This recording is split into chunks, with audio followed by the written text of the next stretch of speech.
bonjour à tous. Vous entendez, ça va? C'est bon, ça marche bien.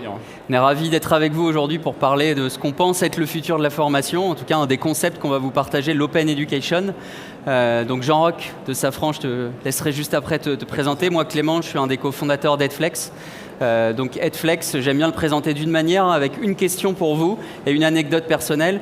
La première question pour vous, c'est qui dans cette salle, si vous pouvez lever la main, a déjà cherché un contenu pour se former sur Google ou sur YouTube? Un tuto, un vidéo. C'était facile. Voilà, c'était facile. En général, c'est la réponse qu'on a. Donc comme plus de 2/3 des salariés, c'est une étude qu'on a menée. Aujourd'hui, on va chercher du contenu en open access. Alors la question, c'est comment on va chercher les bons contenus, on y répondra. Et pour revenir un petit peu en arrière, on a créé Edflex il y a 7 ans. Cette idée, elle vient d'une expérience que j'ai eue dans le monde de l'entreprise. Alors je ne suis pas très vieux, mais il y a 7 ans, j'arrivais dans le monde de l'entreprise, dans le monde professionnel, et je travaillais dans un grand groupe. Et dans ce grand groupe, je voulais me former. 2 problèmes. La formation, pour y avoir accès, c'est compliqué. Je pense qu'on vit tous ça. C'est pas forcément évident de trouver le LMS, la bonne formation. Est-ce qu'elle est à jour? Premier sujet. Le deuxième sujet qui est important, c'est que mon manager, mon équipe formation avait du mal à me dispenser la formation de manière instantanée. Et donc, mon réflexe, c'est un peu ce qu'on vient de se dire aujourd'hui, c'était plutôt d'aller sur Google que d'aller me former avec le service formation. Et donc, on s'est dit qu'il y avait peut-être quelque chose à créer, Edflex. Donc, on rassemble les meilleurs contenus au même endroit. Et on va vous parler d'Open Education parce qu'on pense que c'est le futur de la formation. C'est déjà le présent aussi. Et Jean-Roch, je te propose peut-être de te présenter. Merci. Et puis d'en dire un petit peu. Bonjour à toutes et à tous. J'espère qu'on va s'entendre. Je suis ravi d'être ici avec Clément. L'idée, c'est de partager avec vous en effet ce qu'on met derrière Open Education. La conviction qu'on s'est forgée justement sur ce que nous on appelle chez Safran aussi le learning ouvert sur le monde, et vous dire un petit peu comment on s'y est pris et voilà ce qu'on ressent à travers ça, cette tendance forte dans nos entreprises, et j'espère partager avec vous. Alors on a envie d'un maximum de questions, hein. Ça ne va pas être un monologue ennuyeux, donc vous interrompez quand vous voulez. Yes, on a une demi-heure ensemble et avant de rentrer dans le vif du sujet, on voulait vous partager, et Jean-Roch, je vais te passer la parole sur ça, les enjeux sociétaux autour de l'Open Education. On entend ce terme, c'est quelque chose de plus global au final qui est en train de se passer. Et Jean-Roch, toi côté entreprise, si tu veux peut-être nous dire un petit mot sur comment tu vois les choses. Avec plaisir. Alors là, c'est un peu le responsable L&D qui vous parle. Je ne sais pas si vous ressentez la même chose, mais moi j'aime appeler ça les savoirs ubiquistes. Je pense que le savoir est partout et je pense que le digital a amplifié le phénomène. Aujourd'hui, donc, dans la L&D, on n'a plus des clients captifs comme avant, hein, dans la salle de classe. Ça, c'est terminé. On a surtout des apprenants très, très opportunistes qui ne se gênent pas pour aller apprendre, et tant mieux, partout, en toute situation. Je pense d'ailleurs qu'il n'y a même plus de frontières, hein, ni entreprise, ni privée. On verra d'ailleurs avec Edflex des exemples où les contenus sont même ouverts aux familles des salariés. Ça va très, très loin. Et donc, clairement, il y a ce que j'appelle un changement de paradigme pour nous, les L&D traditionnels. C'est qu'on a vraiment un principe et une conviction très sincère aussi. C'est que chacun sait quelque chose et peut vraiment participer à l'aventure du savoir, hein, à la création et au transfert, à la transmission des savoirs. Et pour nous, Edflex, c'est ce changement de paradigme, c'est qu'on ne va plus être sur du mono-librairie digitale. Hein. Vous vous souvenez des premiers LMS, Learning Management System, des années 2000, qui vendaient des contenus, et c'est vrai d'ailleurs, de très haute qualité, souvent réalisés par les meilleures institutions académiques mondiales. Ça, c'était les années 2000. Aujourd'hui, je pense, vous serez d'accord, que le paradigme est différent. On ne va pas, nous, L&D, acheter une librairie 400 000 €, c'est fini. Et on va plutôt travailler sur ce qu'on appelle le multi-librairie, avec cette histoire d'ouverture sur le monde, et avec ce que j'aime appeler, moi, les compilateurs des temps modernes. Parce que vous le savez peut-être, mais déjà au Moyen-Âge, il y avait des compilateurs, hein, des gens qui lisaient pour les autres, ou qui agrégeaient pour les autres, ou qui faisaient ce qu'on appelle aujourd'hui de la curation. Donc ce n'est pas nouveau, mais je pense que le digital a donné à une société comme Edflex des moyens démesurés qu'on n'avait pas au Moyen-Âge, hein, évidemment à la Renaissance, pour aujourd'hui avoir une offre agrégée de contenu multi-librairie, et j'ai envie d'ajouter multi-pédagogie. Parce qu'autre problème, quand vous achetez une grosse librairie, déjà elle est très chère, mais en plus d'être chère et monolithique, elle parle généralement la même pédagogie.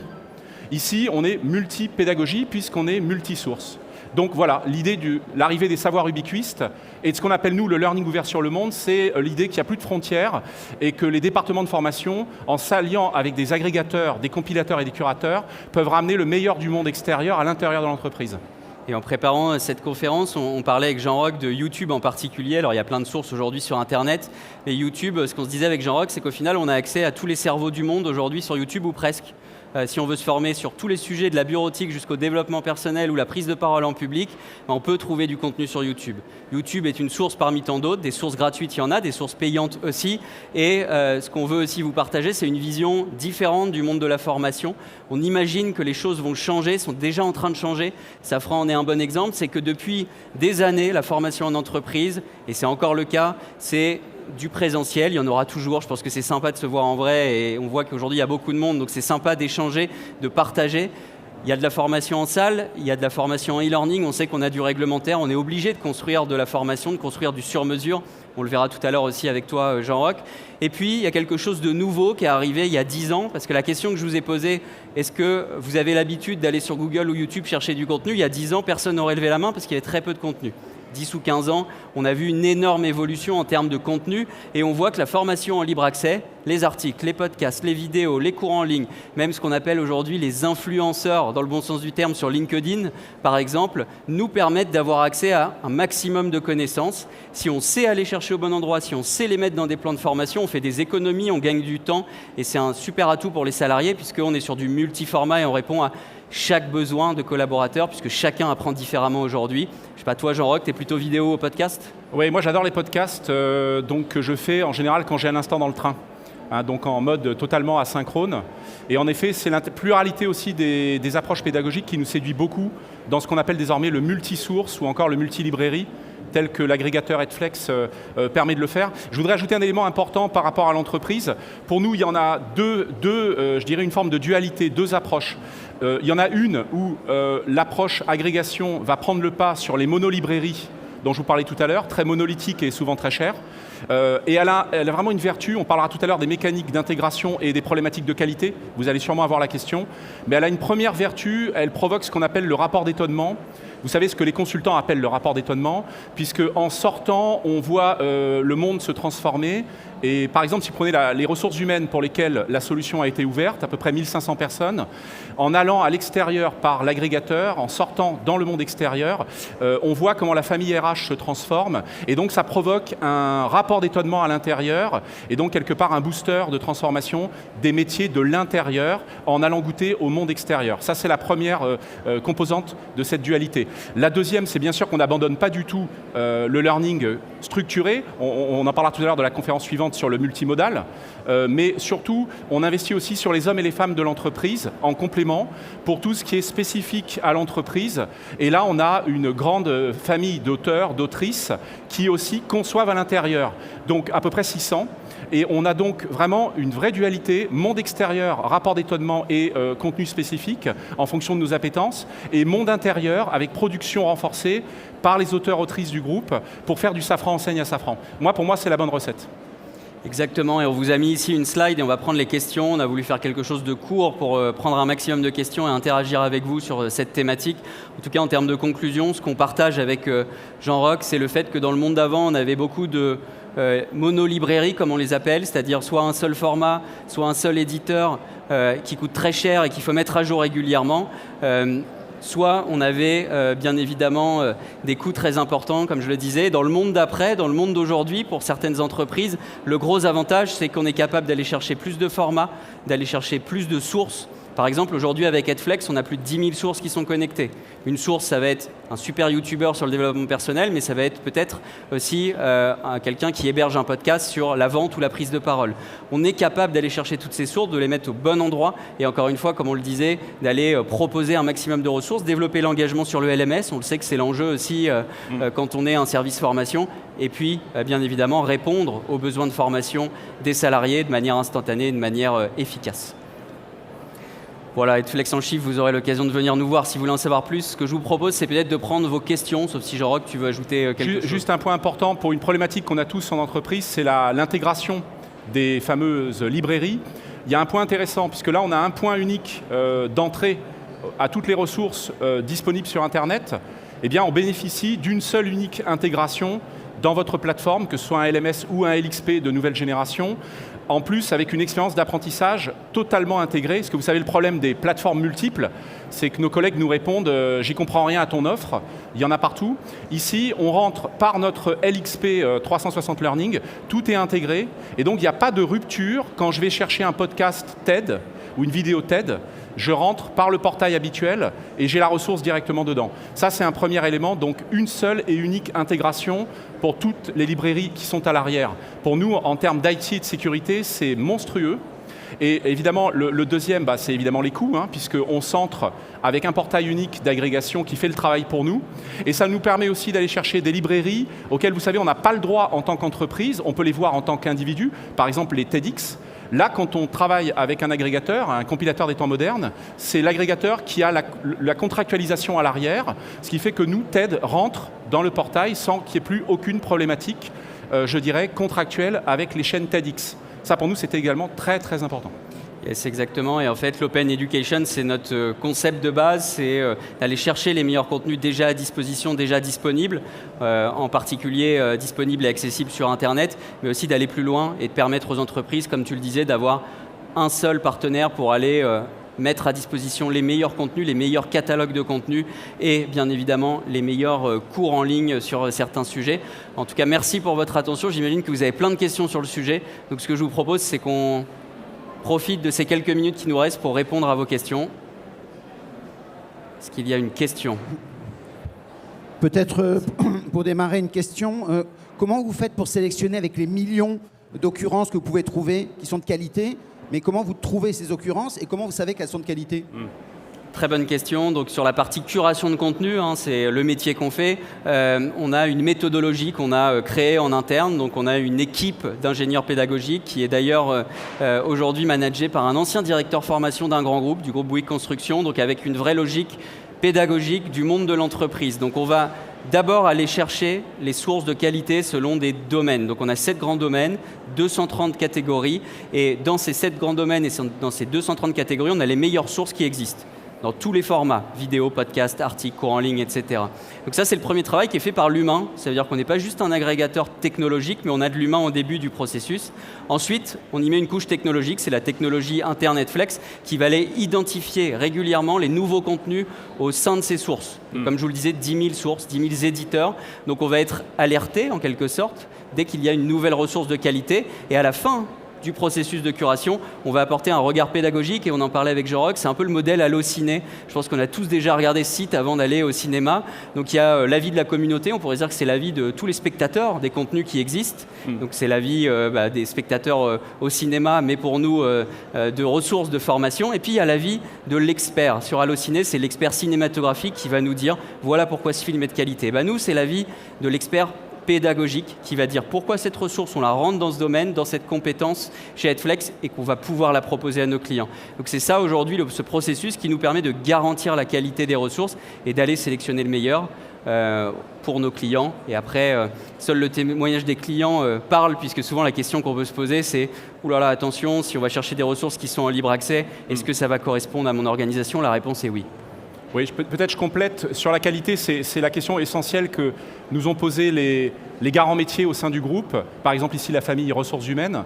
Il y avait 2 craintes. Il y avait une crainte plutôt qualitative et une crainte liée au rapport d'étonnement. Sur la première, en effet, il y a plusieurs boucliers en fait, de qualification. Il y a d'abord ce que Edflex amène, sachant que nous avons un comité éditorial d'appui qui regarde tout ce qui paraît régulièrement pour la famille RH. Et c'est vrai que quand on voit les notations, si vous le testez, j'espère un jour, vous verrez qu'en général, elles concordent parfaitement avec la qualité du contenu. C'est-à-dire si vraiment le contenu n'est pas bon, on le voit tout de suite et la note est congruente. S'il est d'excellente qualité, comme un TEDx, c'est la même chose. Sachant qu'Edflex, en plus, a une mécanique de retrait de certains contenus dès que les notes baissent, je crois.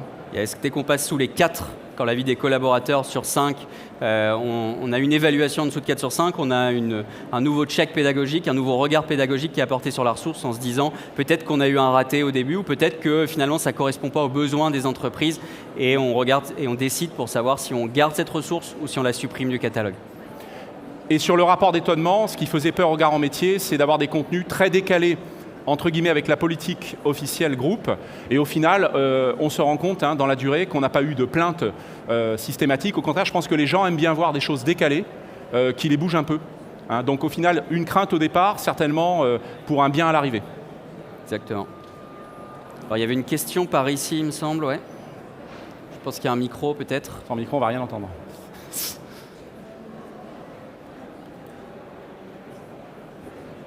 Excusez-moi, est-ce qu'on peut obtenir des certificats, des diplômes suite à ces formations Oui, en fait, on aime bien dire qu'avec Edflex, on couvre le meilleur des deux mondes. Il y a le monde de l'open, donc des contenus courts, vidéos, podcasts, articles. On sait qu'on va se former aussi de cette manière aujourd'hui, et c'est important.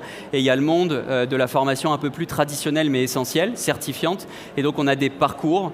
Donc, Edflex est, au-delà de sa solution, organisme de formation, certifié Calliope. Et donc, on crée nous-mêmes des parcours sur de nombreuses thématiques. Et puis, derrière, avec justement cet agrégat de cours en ligne, de providers, d'éditeurs, comme par exemple Open Classrooms, on va être capable de proposer des certifications sur certains domaines. Le but, c'est d'aller vraiment choisir le meilleur éditeur pour la certification qui va bien. Donc oui, on couvre vraiment la partie certification sur certains domaines.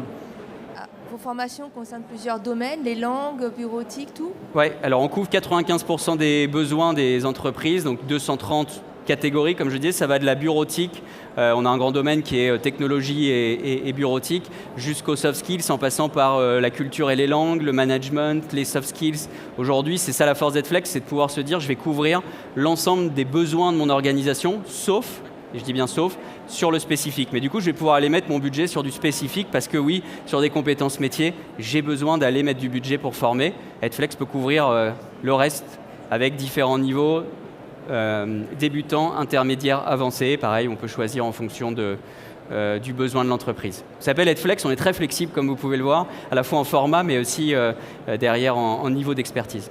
Et l'offre est dynamique, ça c'est très important pour nous aussi. Quand on avait des grosses librairies monolithiques, très souvent on avait des problématiques d'obsolescence, hein. C'est-à-dire que quand les gens revenaient dans la plateforme, ils avaient l'impression de revoir le même film, ce qui fait que les taux d'adhésion au portail baissaient. Quand on rentre dans l'appli mobile 360 ou le portail du digital 360 et qu'on rentre sur les contenus Edflex, il y a à chaque fois un truc nouveau. Donc il n'y a pas d'obsolescence programmée des contenus. Il y a une dynamique d'agrégation régulière avec le comité éditorial à l'arrière. Et on fait d'ailleurs des newsletters mensuels de tout ce qui arrive régulièrement. Donc là encore, une parade importante pour nous, les départements formation, c'est la parade à l'obsolescence, qui est un point extrêmement important aujourd'hui parce que les apprenants se lassent très vite. Une autre question. La personne s'inscrit sur une plateforme chez vous et après elle a tous ses certificats disponibles, elle peut les télécharger, elle a une évolution de son parcours, enfin il y a un historique. Ouais, elle va avoir en fait une personne qui se connecte pour la première fois. Souvent, elle arrive par l'interface de l'entreprise, comme le disait Jean-Roch. On travaille principalement avec des grandes entreprises qui ont déjà un écosystème en place. On ne vient pas remettre une plateforme par-dessus d'autres plateformes. On sait que c'est l'enjeu d'avoir une centralisation. Donc, on va connecter Edflex avec la plateforme existante, 360 Learning dans le cas de Safran. Et dans 360 Learning, toute la data remonte. Donc ça veut dire qu'on va avoir accès à la fois au contenu, les vidéos, les podcasts, les cours en ligne, les certifications, mais aussi on va avoir accès derrière à tout un reporting pour les équipes formation pour pouvoir savoir qui a fait quoi, qui a telle certification ou qui ne s'est jamais connecté. Parce qu'on est clair, on est transparent, 100% d'une entreprise n'utilise pas ces nouvelles ressources. Ça évolue, le monde se transforme, mais aujourd'hui, on est sur en général 20 à 30% d'une entreprise qui utilise des contenus sur étagère dans un LMS. Excusez-moi, j'ai une dernière question. Si on ne trouve pas les formations, on peut vous les demander de les rajouter ? Exactement, et c'est ça la force d'Edflex, c'est qu'on n'est pas juste un agrégateur technologique, on n'est pas juste une solution qu'on vient mettre à un endroit et un an plus tard on vient faire le bilan. On a un comité édito, on a une touche humaine où on accompagne sur l'éditorialisation des contenus, comme tu le disais Jean-Roch, et pour que ça soit très frais pour le salarié qui puisse aussi exprimer ses demandes. Merci. Merci. Une autre question ici. Oui, bonjour, donc Amit Bouchakri du cabinet Julie Esterwen, partenaire Edflex. J'avais une question qui est peut-être davantage pour Jean-Roch. La transition, merci Clément. Puisqu'il y a un reporting disponible et que c'est connecté avec le LXP, est-ce qu'il y a une volonté de la direction de la formation de valoriser ce temps de curation et de quelle manière, le cas échéant ? Alors c'est une très bonne question. Nous, on a eu un positionnement un peu particulier. C'est-à-dire que tout ce qui est consulté au sens, les modules unitaires, on ne les compte pas en tant que tels pour le moment comme de la formation classique formelle. Ce qu'on a décidé, c'est que, et c'est là l'intérêt de l'intégration, c'est qu'à partir du moment par contre où un contenu ou des contenus Edflex sont agrégés dans ce qu'on appelle nos parcours multimodaux, nos voyages d'apprentissage, là, ils sont valorisés. Parce que pour nous, on reste concepteur de parcours également, donc maison, et c'est lorsqu'on va les mettre sur un voyage d'apprentissage pluriel que là, le contenu va être valorisé. Et comme c'est intégré dans le LXP, ça descend dans le LMS à l'arrière et les heures s'accumulent comme pour le reste des modalités. Donc ça, c'est notre position aujourd'hui. On est plutôt sur le cours. On estime que pédagogiquement, ce n'est pas forcément une intention pédagogique lourde qui est dessus. Par exemple, si vous faites un podcast de 10 minutes, il n'y a pas forcément d'objectif pédagogique indexé au podcast. C'est pour ça que nous, on ne le valorise pas directement. Par contre, si vous rentrez le podcast dans un voyage d'apprentissage avec une intentionnalité pédagogique, là, ça compte. Et le fait que ce soit intégré, on peut le faire. Si c'était sur une autre plateforme, on ne pourrait pas le faire. Et cette frise, elle répond aussi à la question, c'est-à-dire ça peut rentrer là-dedans. Ça peut rentrer dans un plan de formation de manière très concrète, réponse à un besoin, notamment sur de la partie cours en ligne, où on sait que derrière, il va y avoir une certification. Puis pour du podcast, de l'article, de la vidéo, c'est aussi de la formation. Ça rentre dans un chemin d'apprentissage tout au long de l'année. Et c'est ça qui fait la force et la fraîcheur, au final, d'une offre de formation et d'une offre de contenu. Une autre question. Vous parliez d'engagement, vous faites de la curation, vous offrez cette curation qui est flexible.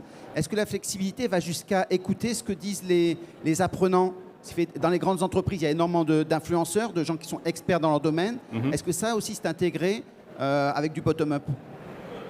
Pour nous, très certainement, puisque la plateforme qui porte l'offre est très collaborative. Donc du coup, il y a également des notations qui sont faites à l'intérieur des contenus. C'est ça qui est intéressant, il y a plusieurs niveaux de validation.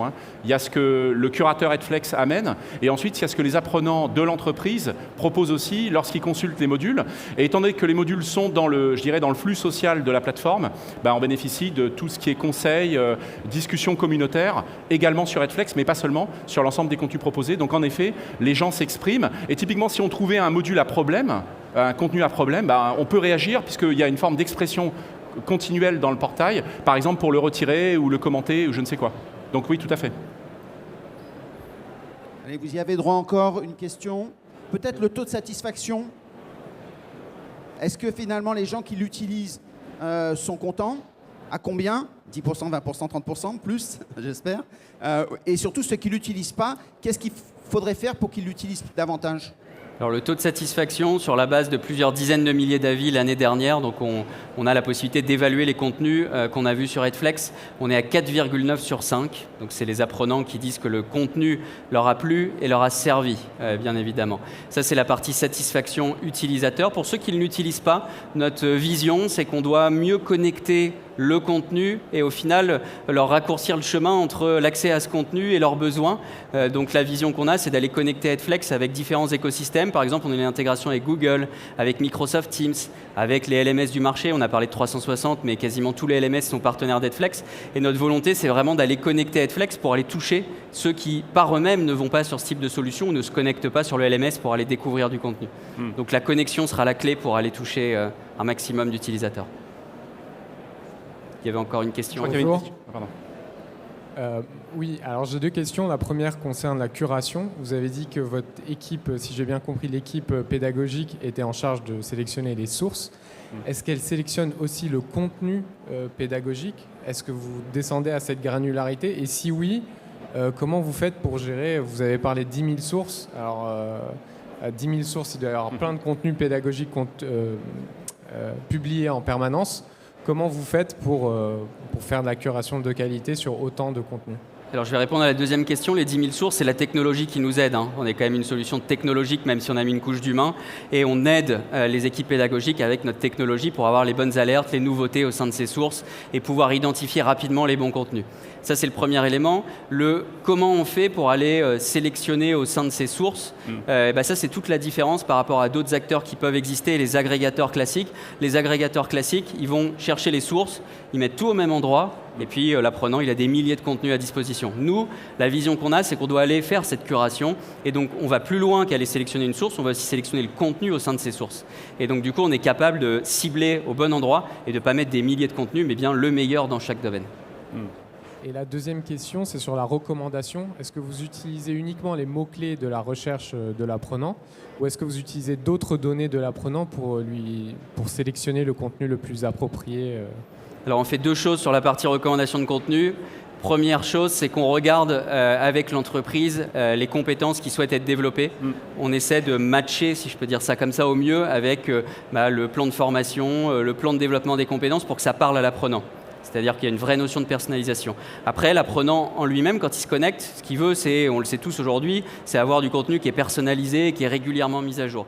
Ça, on va analyser les formats que cet apprenant consulte le plus, le podcast, la vidéo, l'article, pour lui pousser des formats qui conviennent bien et aller lui pousser des thématiques pour voir s'il est intéressé par ces thématiques. Donc du coup, on a 2 niveaux de recommandation, sachant que le premier cadrage qui est fait avec l'ensemble de nos clients, c'est de matcher avec l'entreprise pour que ça parle à l'apprenant final. Ça, c'est un point important, c'est qu'avant de vous lancer, il faut vraiment générer le sens dans l'entreprise associé à la démarche. Et c'est vrai qu'en structurant les catégories, par exemple pour les ressources humaines, vous donnez un cadre de sens dans lequel intégrer la solution. Le danger serait de la mettre sans préparer, je dirais, la piste d'atterrissage, sans contextualiser, ce qui fait que les gens seraient à nouveau peut-être perdus par la pluralité des contenus, là où avec un cadre sans être trop restrictif, porteur de sens, on englobe une vraie conduite du changement dans la façon d'attirer les gens et de montrer aussi que c'est l'entreprise qui leur ouvre le monde extérieur quelque part. Merci, c'était très... Si, on vous entend bien. Merci. C'était très clair. 2 questions. On peut le faire avec d'autres outils, alors peut-être moins industrialisés que le vôtre, c'est clair. Mais les 2 problèmes qu'on a, c'est sur tout ce qui est matière dure, telle mathématiques, sciences et ainsi de suite. Où là, dès qu'on a des équations, ça commence à être vite compliqué.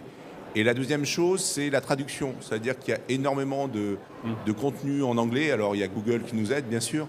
Mais si c'est trop technique, les traductions ne sont pas de très bonne qualité et généralement, les personnes s'en plaignent. Est-ce que vous avez des solutions par rapport à ces 2 problèmes ? Oui, alors pour la partie traduction, déjà, on va chercher que du contenu en natif. Aujourd'hui, on couvre 7 langues. Pour en couvrir plus à l'avenir. Et on ne met pas une vidéo YouTube qui va être traduite en 40 langues, parce que le player YouTube le permet. On va aller chercher de manière localisée le bon éditeur, la bonne source qui parle sur un sujet. On sait que le management n'est pas le même aux États-Unis, en France, en Australie, et donc on va aller chercher la bonne source, le bon éditeur. Donc ce sujet de traduction n'est pas vraiment un sujet chez nous. Pour répondre, et c'est un gros sujet, mais en général qu'on n'a pas trop. Et les sources en français, bien évidemment, on en a un petit peu moins que des sources en anglais, etc. Donc c'est tout l'enjeu d'avoir les meilleures sources de manière localisée. Et pour la première question, peut-être que je te laisse... Alors en tout cas pour les sources, ce qui est important, c'est que c'est du natif anglais. Et c'est vrai que pour les expériences de localisation qu'on a pu faire à traduire des modules français en anglais, on peut en effet se heurter à des problématiques, je dirais, d'acception quand ça arrive aux États-Unis et en Chine, simplement parce qu'une simple traduction ne suffit pas. C'est un peu le mirage linguistique. Donc pour nous, le multisource, c'est l'idée que c'est natif dans la solution en tant que telle. Votre deuxième point, qu'est-ce que c'était exactement après ? Nous, on n'est pas là-dessus, évidemment. On ne couvre pas. L'open education, c'est bien. Après, en effet, on ne peut pas couvrir tous les sujets, donc ça, on ne couvre pas. Ouais. Bravo pour l'open education. On arrive à la fin. Si on...